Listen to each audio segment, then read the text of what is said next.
हाँ जी, तो देखो आज अपन कुछ क्वेश्चंस करेंगे based on significant case studies. भाई केस स्टडी बेस्ड क्वेश्चंस को आप सॉल्व कैसे करोगे? सबसे पहले आप बताओगे कि भाई क्वेश्चन में इशू क्या पूछ रखा है, इनकम टैक्स का प्रोविजन क्या कहता है, एंड थर्ड अपना बताओगे एनालिसिस एंड कंक्लूजन। सबसे पहले क्वेश्चन नंबर 2 में ले चलता हूं मैं आपको। देखो क्या दे रखा है। एक्सवाइजेड लिमिटेड एक कंपनी है, entered into the contract for the purchase of patented process with Messrs Delta incorporation और non resident company based in country X. तो एक्सवाइजेड लिमिटेड ने क्या करा है? एक्सवाइजेड लिमिटेड ने एक कॉन्ट्रैक्ट करा है for the purchase of patented process. अच्छा, हम ये पेटेंटेड प्रोसेस किससे परचेज कर रहे हैं? एक फॉरेन कंपनी से परचेज कर रहे हैं जो कंट्री एक्स में क्या है, इनकॉर्पोरेटेड है। अच्छा, ये जो एक्सवाइजेड लिमिटेड है इसने क्या करा? असेसिंग ऑफिसर के पास एप्लीकेशन फाइल करी। तो it filed an application under section 195 before the assessing officer to make the payment to NR for the purchase of patented process without the deduction of TDS. तो इस company ने जो है एओ के पास application file करी कि भाई मुझे जो है अलाउ करो कि मैं बिना टीडीएस काटे पेमेंट कर दूं। अच्छा, ये जो एसएससी कंपनी है ये बोलती है कि भाई non resident company has no permanent establishment in India and in terms of DTW between India and country X no tax was to be deducted in India on the same. तो ये जो SSC company बोलती है, SSC company क्या बोलती है कि भाई जो एनआर है, जो फॉरेन कंपनी है, वो एक ऐसी कंट्री में इनकॉर्पोरेटेड है जिसके साथ इंडिया ने क्या कर रखा है? डीटीडब्ल्यू कर रखा है। अच्छा, जब भी इंडिया ने क्या कर रखा होता है, किसी कंट्री के साथ डीटीडब्ल्यू एंटर कर रखा होता है, तो उस केस में एनआर की इनकम इंडिया में टैक्सेबल कब होती है? जब उसका इंडिया के अंदर क्या है? परमानेंट एस्टेब्लिशमेंट है। अच्छा, ये जो एक्सवाइजेड लिमिटेड कंपनी है ना, ये बोलती है कि जो एनआर फॉरेन कंपनी है उसका इंडिया के अंदर परमानेंट एस्टेब्लिशमेंट नहीं है। इसका मतलब क्या है कि उसकी इनकम इंडिया में टैक्सेबल ही नहीं है, उसकी इनकम इंडिया में टैक्सेबल ही नहीं है। अब देखो क्या दे रखा है। Assessing officer rejected the SSC का application on the grounds that consideration for the patented process constituted royalty and was liable to be taxed in India, and accordingly the SSC was directed to deduct TDS at the rate of 10% on the said royalty। तो एओ क्या बोलता है? एओ जो है इस SSC की application reject कर देता है और बोलता है कि भाई तुझे तो क्या करना पड़ेगा? टीडीएस काटना ही पड़ेगा। अब देखो आगे देखना। On appeal the commissioner appeals passed an order in the favour of the SSC. SSC ने क्या करा? सीआईटी अपील्स के बाद जो है अपील फाइल करी। सीआईटी अपील्स ने जो है एसएससी के फेवर में ऑर्डर पास कर दिया। On further appeal, the tribunal upheld the order passed by the assessing officer on the grounds that payment made for the purchase of patented process were in the nature of royalty and TDS should be deducted। अच्छा, तो basically CIT appeals के बाद जो है appeal कहां पहुंची? आईटेट के पास पहुंची, और आईटेट ने क्या करा? आईटेट ने जो है असेसिंग ऑफिसर के फेवर में ऑर्डर पास कर दिया। अब देखो क्या रखा है। The SSC company filed a miscellaneous application for rectification under 254 subsection 2 before the tribunal। ठीक है ना? The SSC has also filed an appeal before the high court। अब एसएससी ने क्या करा? एसएससी ने जो है आईटेट को बोला कि भाई मैं क्या करता हूं, 254 सबसेक्शन 2 के अंदर क्या करता हूं? रेक्टिफिकेशन एप्लीकेशन फाइल करता हूं। अच्छा, एसएससी कंपनी ने साइमल्टेनियसली क्या करा? हाई कोर्ट के पास भी अपील फाइल कर दी। अब मेरी बात बड़े ध्यान से समझना। The tribunal allowed the said application in exercise of its powers under 254 subsection 2 and reheard the entire appeal on merits and recalled its original order and passed an order in the favor of SSC. तो पहले आईटेट ने क्या करा था? पहले आईटेट ने जो है एसेसिंग ऑफिसर के फेवर में ऑर्डर पास कर दिया था। एसएससी ने क्या करा? 254 सबसेक्शन 2 के अंदर क्या करा? रेक्टिफिकेशन की एप्लीकेशन फाइल करी। आईटेट ने क्या करा? आईटेट ने जो है अपना ऑर्डर मॉडिफाई कर दिया। आईटेट ने क्या करा? अपना ऑर्डर मॉडिफाई करके एसएससी के फेवर में ऑर्डर पास कर दिया। अब मेरी बात बड़े ध्यान से समझना, मेरी बात बड़े ध्यान से समझना। ट्रिब्यूनल ने जो काम करा है, ट्रिब्यूनल ने जो काम करा है वो सही है कि नहीं है? तो देखो हमें क्या बताना है? हमें ये बताना है भाई 254 सबसेक्शन 2 के अंदर क्या होता है? रेक्टिफिकेशन और मिस्टेक करती है, रेक्टिफिकेशन और मिस्टेक होता है। ठीक है ना? आईटेट क्या करती है? अपनी मिस्टेक को रेक्टिफाई करती है। लेकिन मैंने आपको समझाया भी था कि भाई सेक्शन 254 में क्या होता है? सेक्शन 254 में कौन सी मिस्टेक रेक्टिफाई करी जाती है? Which is apparent from the record. तो mistake apparent from the record को अपन क्या करते हैं? रेक्टिफाई करते हैं। यहाँ पर तो ट्रिब्यूनल ने क्या करा है? यहाँ पर तो ट्रिब्यूनल ने बेसिकली 254 सबसेक्शन 2 का सारा लेके पूरा का पूरा केस जो है, पूरा का पूरा केस रीहियर कर लिया। पूरा का पूरा केस क्या करा? रिकॉल करके रीहियर कर लिया। अच्छा, ऐसा ट्रिब्यूनल को करना अलाउड है क्या? ऐसा ट्रिब्यूनल को करना अलाउड नहीं है। तो हम क्या बताएंगे? हम ये बताएंगे कि भाई देखो 254 में जो आप रेक्टिफिकेशन करते हो तो मिस्टेक अपेरेंट फ्रॉम रिकॉर्ड का आप रेक्टिफिकेशन करते हो। अच्छा, 254 का सारा लेके आप जो है अपने ऑर्डर को जो है रिवर्स नहीं कर सकते, आप जो है केस को वापस रीहियर नहीं कर सकते। ये मैंने आपको चीज बताई थी आईटेट करते समय, राइट? देखो क्या दे रखा है, issues involve. The issue under consideration is whether the powers under 254 subsection 2 can be exercised by the tribunal to recall an order and rehear the entire appeal on merits। तो इशू ये है कि भाई क्या अपन 254 subsection 2 के अंदर पूरे case को रीहियर कर सकते हैं क्या? अपन पहले प्रोविजन बताएंगे, अपन जो है प्रोविजन बताएंगे। देखो प्रोविजन क्या कहता है कि भाई एपलेट ट्रिब्यूनल बोले तो आईटेट may amend the order passed by it under 254 subsection 1 with a view to rectify any mistake apparent from the record। देखो क्या दे रखा है कि भाई अगर आपको जो है 254 सबसेक्शन 2 का जो है ऑर्डर पास करना है तो आप क्या कर सकते हो? मिस्टेक अपेरेंट फ्रॉम रिकॉर्ड को रेक्टिफाई कर सकते हो। अच्छा, अपन इस केस में क्या बताएंगे? अपन इस केस में ये बताएंगे कि भाई आपने क्या करा है? आपने जो है बेसिकली पूरे केस को वापस रीहियर कर लिया। क्या करा? पूरे केस को जो है रीहियर कर लिया। देखो ये रहा कि भाई आपने क्या करा? पूरा केस रीहियर कर लिया ऑन मेरिट्स एंड अपने ऑर्डर को क्या करा? चेंज कर लिया। तो आप ऐसा नहीं कर सकते। तो आगे देखो इन लोगों ने वही बता रहा है कि भाई subsequent order pass bye the tribunal recalling it's earlier order was beyond the scope and ambit of the powers under 254 subsection 2 and is not tenable in law. बात समझ में आ गई? तो मोटा मोटा मैंने आपको जो है असेसमेंट पोस्टर करते समझाया भी था कि जो आईटेट है वो क्या कर सकता है? 254 सबसेक्शन 2 में अपनी मिस्टेक अपेरेंट फ्रॉम रिकॉर्ड को क्या कर सकता है? रेक्टिफाई कर सकता है। लेकिन वो जो है अपने केस को वापस रीहियर नहीं कर सकता, पूरे केस को जो है रीहियर करके अपना डिसीजन बदल नहीं सकता, ठीक है ना। तो अगर कोई मिस्टेक अपने फॉर्म रिकॉर्ड है तो उसको ठीक कर लो, लेकिन इसका सहारा लेके 254 सबसेक्शन 2 का 254 सबसेक्शन 2 का सहारा लेके आप जो है अपने ऑर्डर को रिवर्स नहीं कर सकते। तो अगेन इंपॉर्टेंट पॉइंट है ये हो गया क्वेश्चन नंबर 2।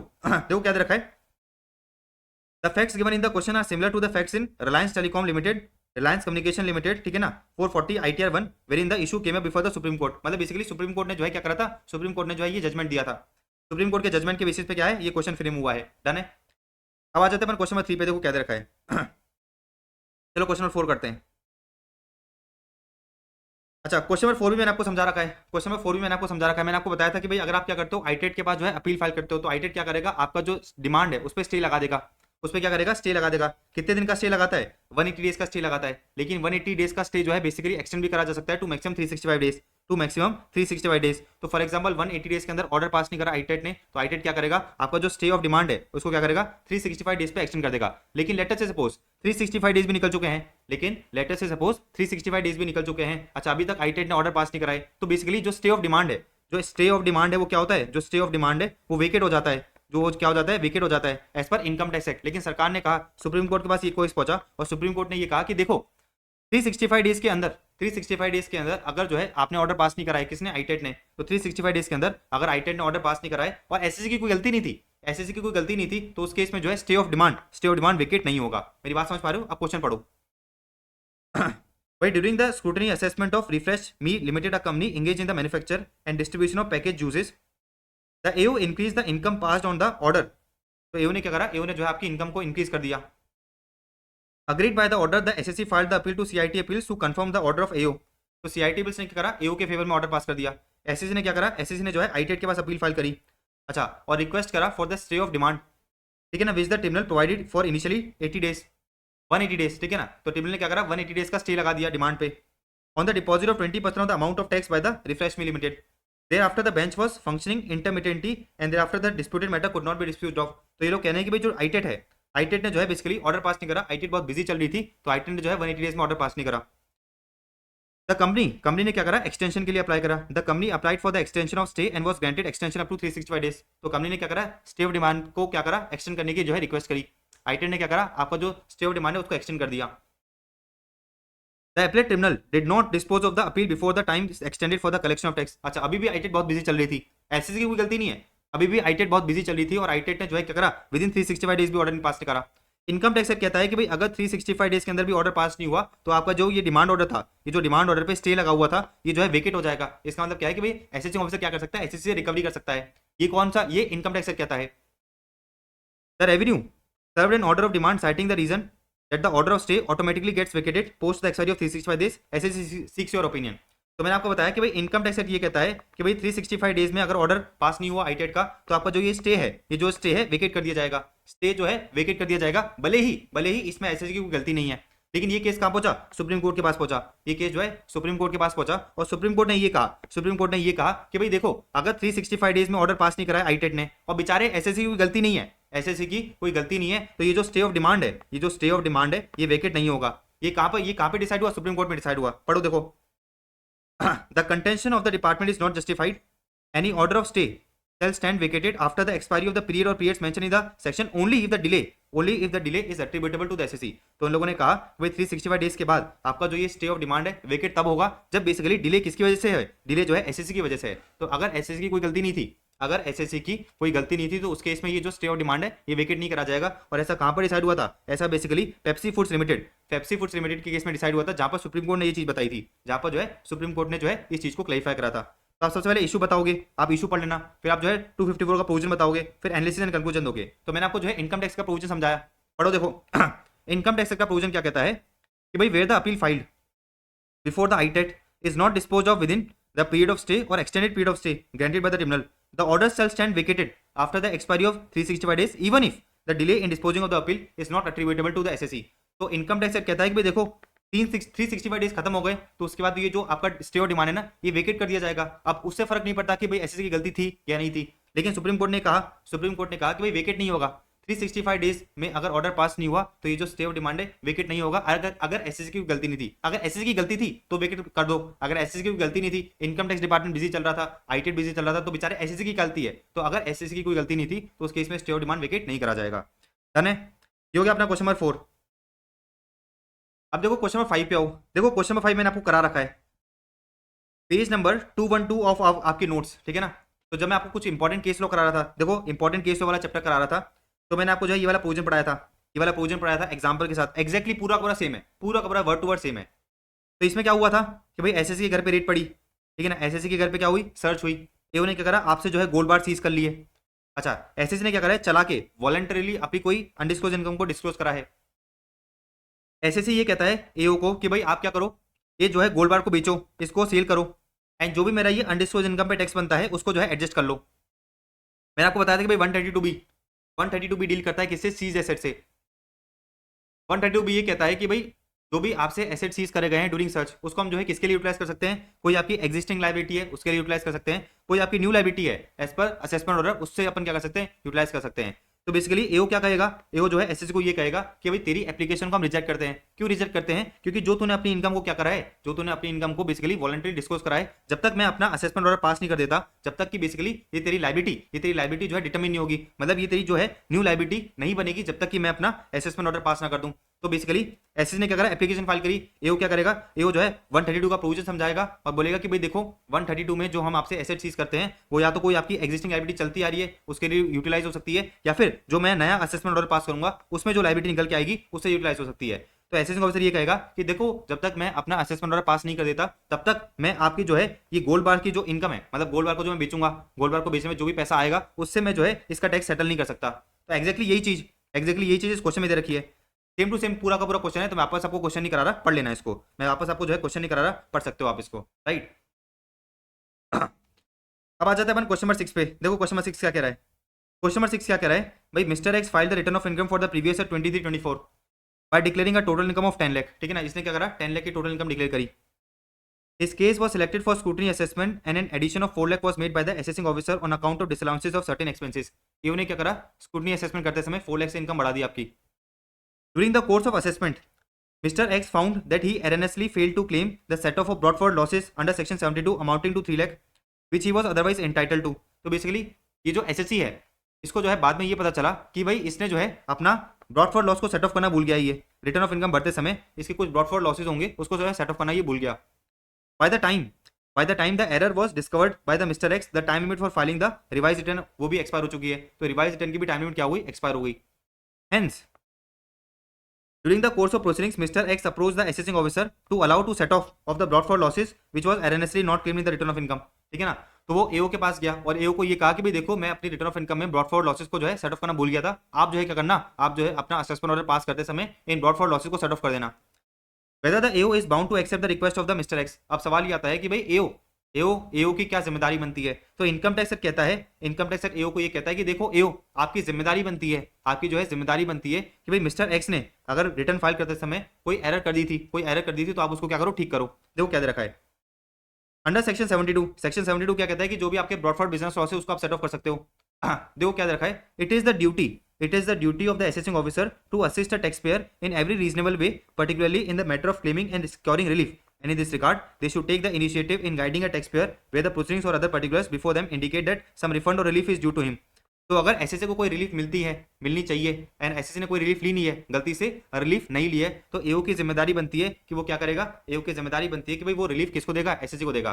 तो एसएससी ने क्या करा, रिटर्न फाइल करते समय गलती से ब्रॉड फॉरवर्ड लॉसेस को जो है सेट ऑफ करना भूल गया, तो एसएससी ऑफिसर की जिम्मेदारी बनती है कि वो क्या करेगा, वो जो है सेट ऑफ करेगा क्या, ब्रॉड फॉरवर्ड लॉसेस। तो देखो क्या रखा है, The assessing officer is bound to accept the request of Mr. X and allow the set off of brought forward losses of 3 lakh under section 72 even if Mr. X has not claimed the same in the return filed and the time limit for filing the revised return has expired। तो basically सीधी सी बात ये है कि भाई assessing officer की जिम्मेदारी है कि वो क्या करेगा, वो जो है लॉसेस को जो है सेट ऑफ करेगा, भले ही मिस्टर जो एक्स है वो जो है सेट ऑफ करना भूल गया अपनी रिटर्न ऑफ इनकम में। अब सीधी सी बात है, मिस्टर एक्स क्या करता है, जब रिटर्न ऑफ इनकम भरता है तो उसके पास राइट है, मिस्टर एक्स का क्या है, मिस्टर एक्स का राइट है वो क्या कर सकता है, ब्रॉड फॉर लॉसेस को क्या कर सकता है, सेट ऑफ कर सकता है, लेकिन वो गलती से करना भूल गया तो कोई दिक्कत नहीं है, एओ करेगा, ठीक है ना। तो अगर एओ को दिख जाता है कि मिस्टर एक्स ने कोई गलती करी है तो एओ की जिम्मेदारी बनती है कि वो क्या करे, वो जो है मिस्टर एक्स की गलती को सुधारे, ठीक है।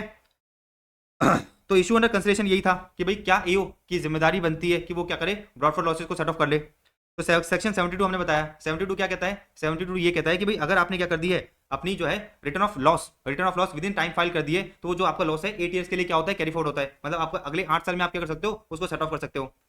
अब देखो क्या रखा है, the wording used in section 72 is shall indicating that the provisions relating to the set off brought forward losses are mandatory. तो सेक्शन 72 ये कहता है, सेक्शन 72 जो है हमें ये कहता है कि जो भी आपके ब्रॉडफोर्ड लॉसेस है उसको जो है आप अगले 8 साल में क्या कर सकते हो, सेट ऑफ कर सकते हो। सेट ऑफ करना क्या है, मैंडेटरी है एज पर सेक्शन 72। देखो क्या रखा है, the wording used in section 72 is shall का मतलब क्या है कि भाई provisions relating to set off are mandatory. इसका मतलब क्या है कि भाई फ्यूचर ईयर्स में आपको क्या करना है, फ्यूचर ईयर्स में आपके अगर आपके प्रीवियस के ब्रॉडफोर्ड लॉसेस हैं तो आप जो है उसको सेट ऑफ करोगे ही। तो अगर एसएससी करना भूल गया तो क्या करेगा, एओ करेगा। एसएससी करना भूल गया तो जो है क्या करेगा, एओ सेट ऑफ करेगा, भले ही एसएससी ने जो है रिटर्न ऑफ इनकम में उस लॉस को जो है क्लेम नहीं करा था, एंड भले ही रिवाइज रिटर्न की जो है टाइम लिमिट एक्सपायर हो चुकी है। डन है। तो ये भी इंपॉर्टेंट पॉइंट है। क्रक्स क्या है, क्रक्स ये है कि भाई अगर एसएससी जो है कोई लॉसेस को क्लेम करना भूल गया, ठीक है ना, क्लेम का मतलब क्या है कि सेट ऑफ करना भूल गया। अगर उसने जो है रिटर्न ऑफ इनकम, भाई जिस साल में लॉस हुआ था, अगर एसएससी ने उस साल की return of income due date पे फाइल नहीं करी तो उसका जो है लॉस कैरी फॉरवर्ड नहीं होगा। लेकिन बेचारे ने ड्यू डेट पे रिटर्न तो फाइल कर दी थी, लेकिन गलती से फ्यूचर ईयर्स में रिटर्न ऑफ इनकम भरते समय उस लॉस को जो है सेट ऑफ करना भूल गया, तो एओ की जिम्मेदारी है कि भाई वो क्या करेगा, एसएससी को रिलीफ देगा। ये हो गया अपना क्वेश्चन नंबर 6।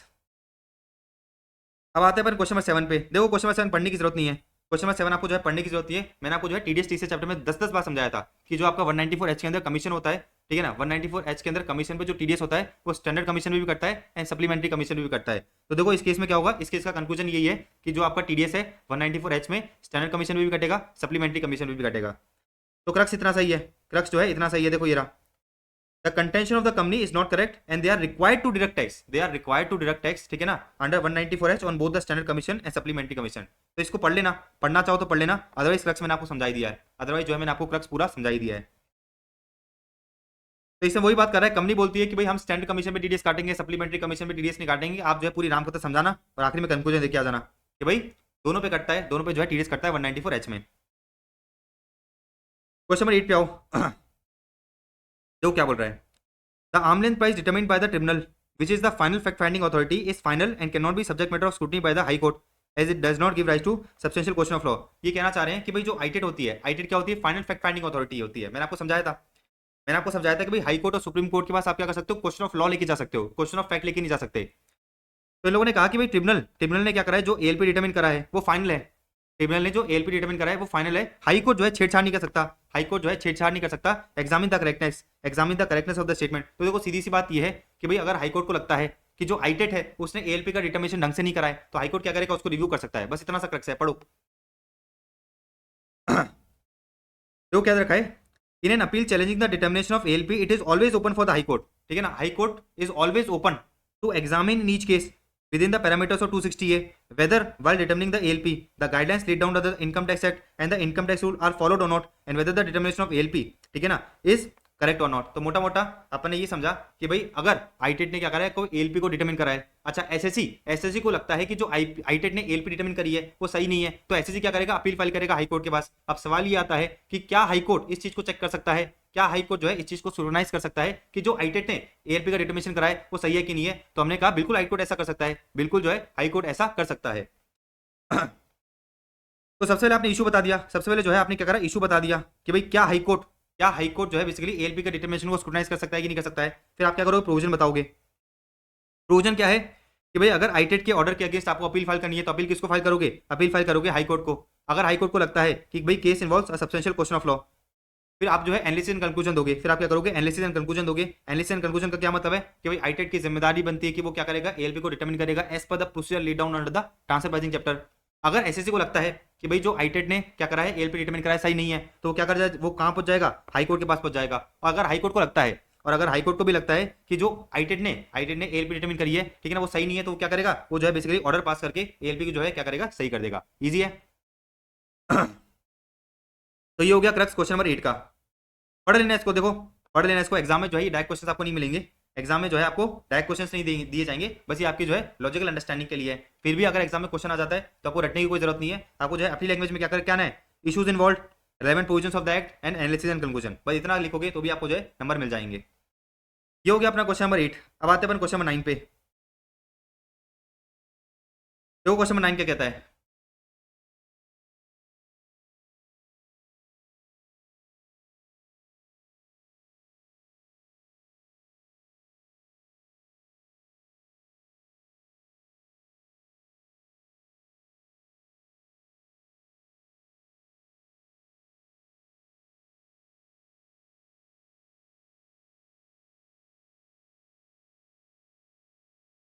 ओके। तो मैं आपको जो है क्वेश्चन नंबर 9 का क्रक्स समझाता हूँ, आ जाओ। क्वेश्चन नंबर 9 का क्रक्स क्या है? आईटेट ने ऑर्डर पास करा, एसएससी ने क्या करा? एसएससी ने जो है अपील फाइल करी, किसके पास? अपील फाइल करी हाईकोर्ट के पास। आपको एक चीज पता है कि भाई हाईकोर्ट के पास आप क्या कर सकते हो? क्वेश्चन ऑफ लॉ ही लेके जा सकते हो, क्वेश्चन ऑफ फैक्ट जो है हाईकोर्ट के पास नहीं लेके जा सकते। अच्छा, मैंने आपको एक और चीज बताई थी कि जब भी आप क्या करते हो, अपील फाइल करते हो हाईकोर्ट के पास, तो हाईकोर्ट क्या करता है? हाईकोर्ट जो है खुद से बैठ के फॉर्मुलेट करता है, खुद से बैठ के क्या करता है? फॉर्मुलेट करता है सब्सटेंशियल क्वेश्चन ऑफ लॉ, ठीक है ना? तो अगर आप क्या करते हो, हाईकोर्ट के पास एप्लीकेशन फाइल करते हो, अपील फाइल करते हो, तो हाईकोर्ट सबसे पहले क्या करेगा? हाईकोर्ट सबसे पहले खुद से फॉर्मुलेट करेगा क्वेश्चन ऑफ लॉ, खुद से क्या करेगा? फॉर्मुलेट करेगा क्वेश्चन ऑफ लॉ। इसका मतलब क्या है? इसका मतलब ये कि भाई जो एसएससी ने कहा है वो सही है कि नहीं है, ठीक है ना? तो एसएससी क्या कर सकता है? क्वेश्चन ऑफ लॉ पे अपील लेके जा सकता है हाईकोर्ट के पास। जब भी हाईकोर्ट के पास अपील जाएगी तो सबसे पहले हाईकोर्ट की जिम्मेदारी है कि वो क्या करेगा? सब्सटेंशियल क्वेश्चन ऑफ लॉ को खुद बैठ के फॉर्मुलेट करेगा। अब इस क्वेश्चन में क्या हो रखा है? इस क्वेश्चन में ये हो रखा है कि भाई एसएससी ने अपील फाइल करी हाईकोर्ट के पास, हाईकोर्ट ने क्या करा? खुद से जो है क्वेश्चन ऑफ लॉ को फॉर्मुलेट ही नहीं करा, खुद से जो है क्वेश्चन ऑफ लॉ को फॉर्मुलेट ही नहीं करा, तो ये गलत है। बस आपने को ये बताना है, आ जाओ। In the case of H limited, in the case of H limited, the ITAT decided against the assessee and issued an order under 254। Assessee ने क्या करा? हाईकोर्ट के पास अपील फाइल करी। एसएससी ने क्या करा? Assessee filed an appeal to the jurisdictional high court by framing the substantial question of law. अब देखो क्या दरकार है, the high court, the high court without framing the question of law at the time of admission of appeal issued notices, ठीक है ना, heard both the parties and decided the appeal affirming the order of tribunal on the questions raised by the assessee appellant. तो ये लोग कहना चाह रहे हैं कि भाई आपने जो है क्या करा? हाईकोर्ट के पास अपील फाइल करी, आपने क्या करा? हाईकोर्ट के पास अपील फाइल करी। Okay, just give me a second.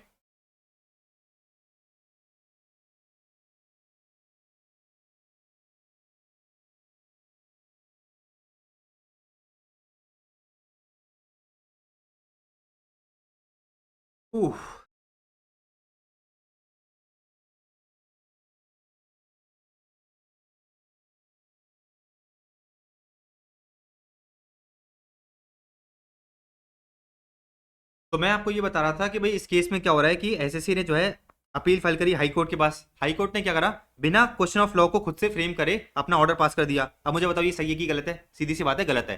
High court की सबसे पहली जिम्मेदारी बनती है कि वो क्या करेगा? खुद से बैठ के, खुद से बैठ के सबसे पहले क्या करेगा? सब्सटेंशियल क्वेश्चन ऑफ लॉ को फ्रेम करेगा। उसी के बाद क्या कर सकता है? उसी के बाद जो है वो ऑर्डर पास कर सकता है। तो मैंने आपको बता दिया कि भाई हाईकोर्ट ने क्या करा? हाईकोर्ट ने बिना क्वेश्चन ऑफ लॉ को फ्रेम करे ऑर्डर पास कर दिया। Discuss whether the high court was justified in not formulating the substantial question of law as required by section 260 subsection A, ठीक है ना? अपने को क्या बताना है? अपने को ये बताना है कि जो हाई कोर्ट ने करा है वो सही है या फिर गलत है। तो इशू इन्वॉल्व बता दोगे आप? प्रोविजन समझना, प्रोविजन क्या कहता है? Section 260 A, that appeal shall lie to high court from every order passed in an appeal by the ITAT अगर high court is satisfied that the case involve substantial question of law. अच्छा, 260 A कहता है कि अगर high court is satisfied it shall formulate that question. तो high court की जिम्मेदारी है कि वो खुद से भी क्या करेगा? सब्सटेंशियल क्वेश्चन ऑफ लॉ को फॉर्मुलेट करेगा। उसी के बाद वो क्या कर सकता है? अपील को हियर कर सकता है। करंट केस में क्या हुआ है? करंट केस में उसने ऐसा नहीं करा है, therefore high court is not justified. देखो क्या दे रखा है? High court is not justified since it did not decide the appeal in the conformity with the mandatory procedure laid down under 260 ए। तो उसने क्या करा है? 260 ए के अंदर जो प्रोसीजर दे रखा है उसको फॉलो नहीं करा है। इसका मतलब क्या है कि भाई उसने खुद से, उसने क्या करा है? खुद से सब्सटेंशियल क्वेश्चन ऑफ लॉ को फॉर्मुलेट नहीं करा है, देयरफॉर हाई कोर्ट गलत कर रहा है, हाई कोर्ट जो है गलत कर रहा है। तो high court is not justified. अच्छा, क्वेश्चन नंबर 10, क्वेश्चन नंबर 10 भी मैंने आपको करा रखा है, क्वेश्चन नंबर 10 भी मैंने आपको करा रखा है। मैंने आपको एक सेक्शन पढ़ाया था 292 बीबी, और मैंने आपको ये बताया था कि भाई अगर एसएससी क्या कर जाता है? कोऑपरेट कर जाता है। अगर एसएससी क्या कर जाता है? कोऑपरेट कर जाता है किसी इंक्वायरी में, अगर एसएससी कोऑपरेट कर जाता है किसी इंक्वायरी में, या फिर वो क्या कर जाता है? किसी प्रोसीडिंग में अपीयर कर जाता है, तो वो बाद में ये ऑब्जेक्शन नहीं उठा सकता कि भाई नोटिस उस पर सर्व नहीं करा गया, या फिर नोटिस टाइमली सर्व नहीं करा गया, या फिर वो ये नहीं कह सकता कि भाई नोटिस जो है इम्प्रॉपर मैनर में सर्व करा गया।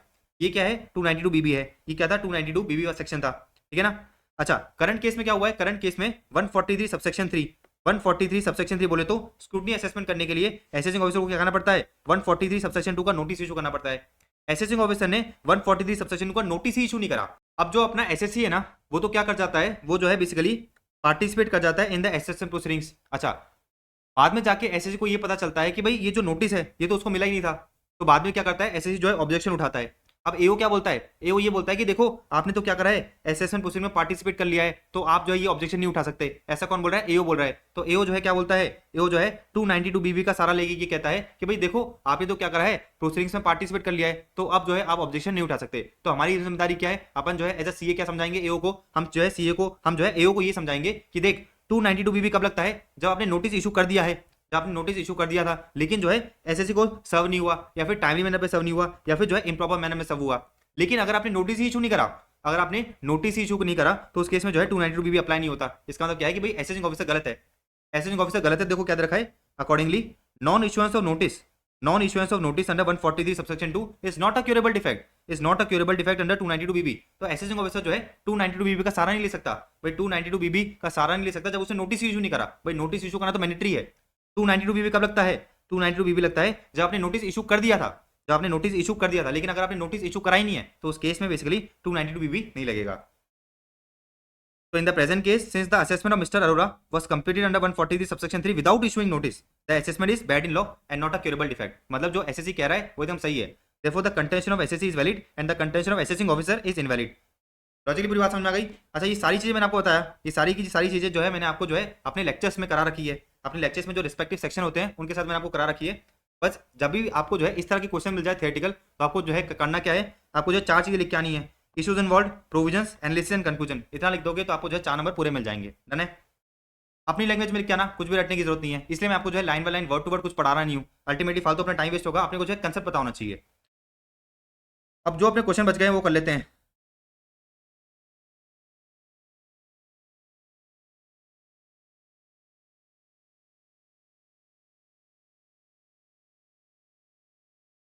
अपना क्वेश्चन नंबर 3 बच गया है, राइट। देखो क्वेश्चन नंबर 3 क्या कह रहा है।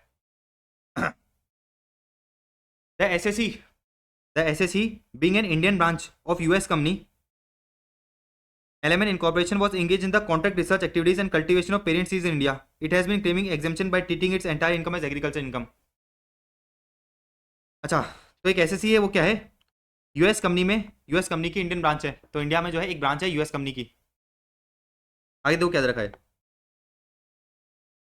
On scrutiny assessment for the period 2012 से 2018, on scrutiny assessment, on scrutiny assessment for the period 2012 to 2018, the AO treated the entire income of the SSC as business income and attributed deemed income from research activity holding the SSC to be permanent establishment of foreign company. However, the SSC company disputed the matter for resolution under MAP under DTAA agreement between the India and USA.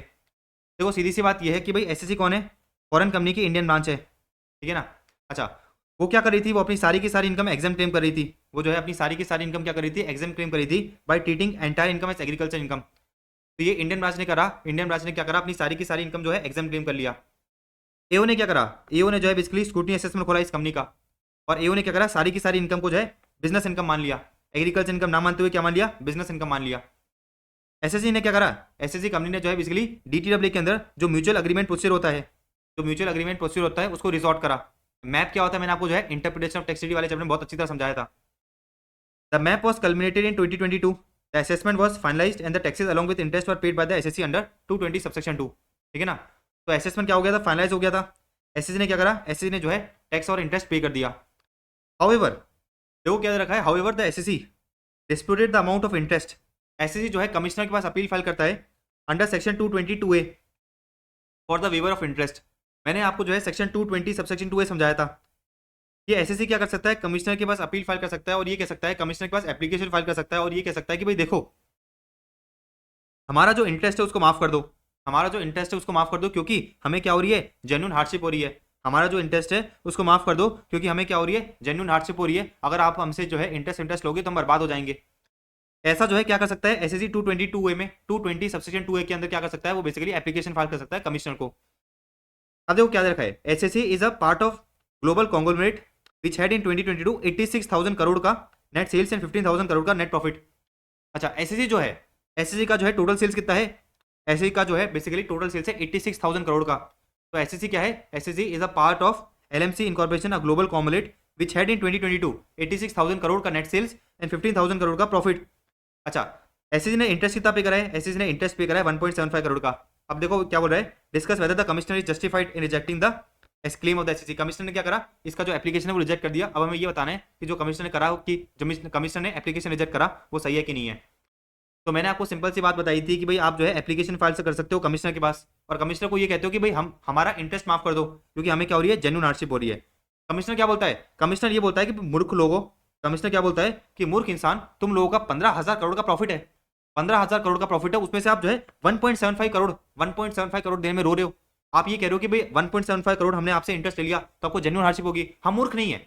Commissioner of income tax क्या बोलता है कि भाई हम बेवकूफ नहीं है, हम जो है बेवकूफ नहीं है, कोई भी आपको जेन्युइन हार्डशिप नहीं हो रही है, हम आपकी जो एप्लीकेशन रिजेक्ट कर रहे हैं, एंड कमिश्नर जो आपकी एप्लीकेशन रिजेक्ट करिए एकदम जेन्युइनली रिजेक्ट करिए, ठीक है ना, मतलब कमिश्नर ने जो करा वो एकदम सही करा।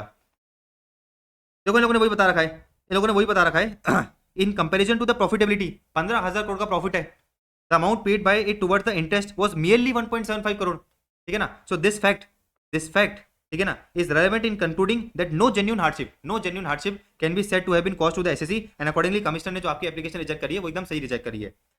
तो मोटा मोटा अगेन मैंने आपको समझाया कि 222A में आप कमिश्नर के पास जो है क्या करते हो, एप्लीकेशन फाइल करते हो और कमिश्नर को ये कहते हो कि हमारा इंटरेस्ट माफ कर दो क्योंकि हमें क्या हो रही है, जेन्युइन हार्डशिप हो रही है। लेकिन करंट केस में आपको प्रॉफिट कितना है, आपका प्रॉफिट है 15,000 करोड़ और आप कह रहे हो कि भाई 1.75 करोड़ देने में आपको जेन्युइन हार्डशिप हो रही है। हम मूर्ख नहीं है, डिपार्टमेंट मूर्ख नहीं है। डिपार्टमेंट बोलेगा कि भाई देखो 1.75 15,000 करोड़ में से एक चीटी के बराबर है, एक चीटी के बराबर है, देयरफॉर आपको कोई जेन्युइन हार्डशिप नहीं हो रही है, हम आपकी एप्लीकेशन रिजेक्ट करते हैं। तो कमिश्नर ने जो आपकी एप्लीकेशन रिजेक्ट करिए एकदम परफेक्ट रिजेक्ट करिए, कोई भी दिक्कत नहीं है उसमें।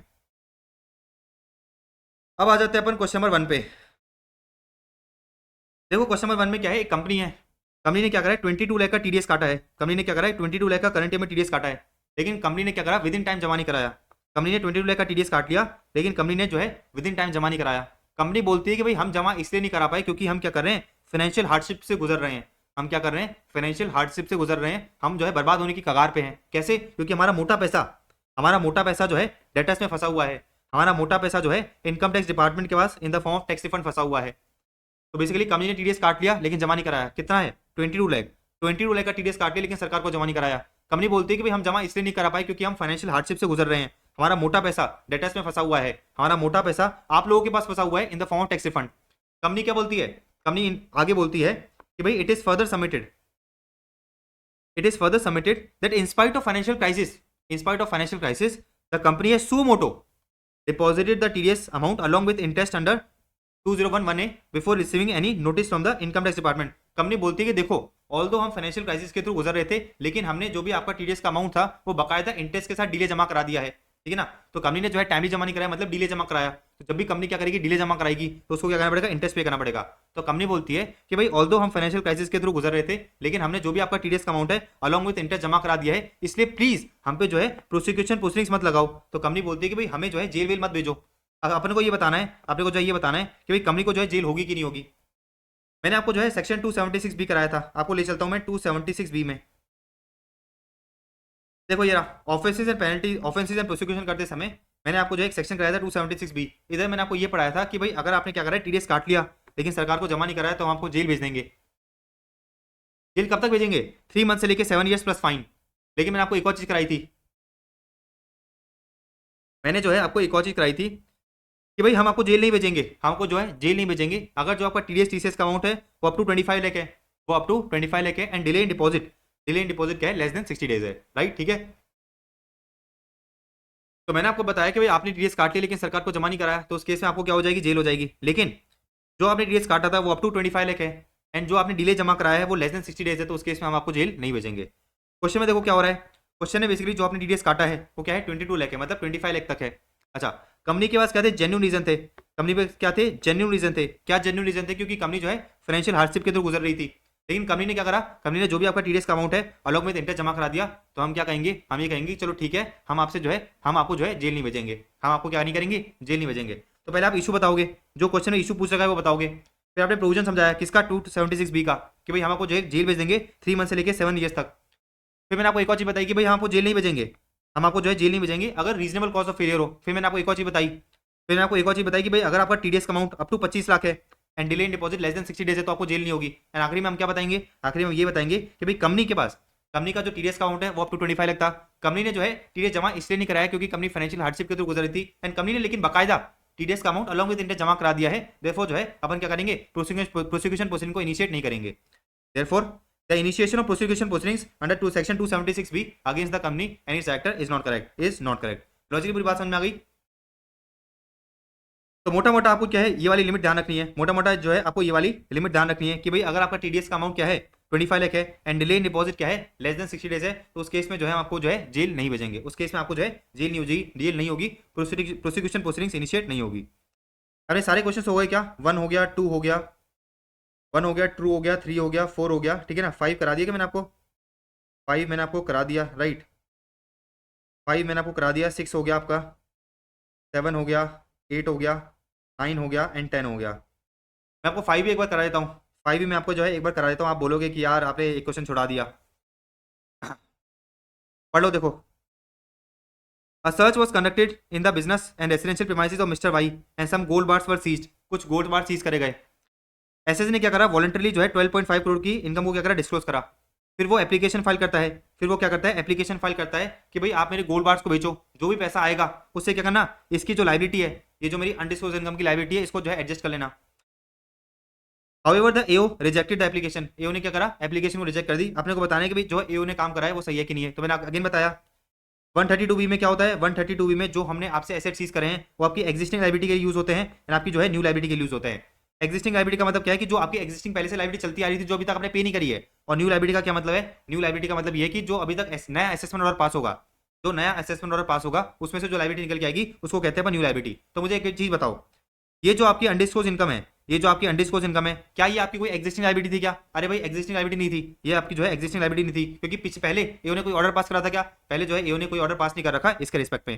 क्या ये न्यू लाइबिलिटी है? भाई अभी तक ये न्यू लाइबिलिटी नहीं है। जब तक कि एओ अपना ऑर्डर नहीं पास कर देता तब तक की जो है ये न्यू लाइबिलिटी नहीं होगी। देयरफॉर ये जो गोल्ड बार से जो पैसा आएगा, ये जो गोल्ड बार से जो पैसा आएगा, अपन जो है 12.5 करोड़ की इनकम के टैक्स के पर्पज से जो है सेट ऑफ नहीं कर सकते। तो वही चीज आपको जो है एक्सप्लेन करनी है।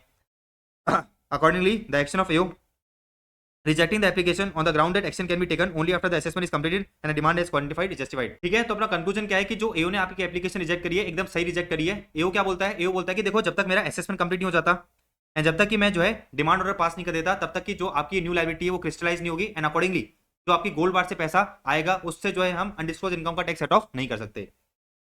तो फाइनली जो है आपके सारे के सारे 10 क्वेश्चन हो गए एंड आगे मैंने आपको बताया इसमें अपने कुछ भी नया नहीं पढ़ा है, इसमें जो है अपने कुछ भी नया नहीं पढ़ा है। सारे के सारे जो है अपन ने 120 आज का जो अपना लेक्चर था उसके अंदर जो अपने नोट्स थे, सारे के सारे नोट्स में अपने प्रोविजन समझ रखे हैं। बस ये क्या है, बेसिकली केस स्टडी टाइप में क्वेश्चंस दे रखे हैं। तो अपने फाइनली सारे के सारे 10 क्वेश्चंस होते हैं। All right,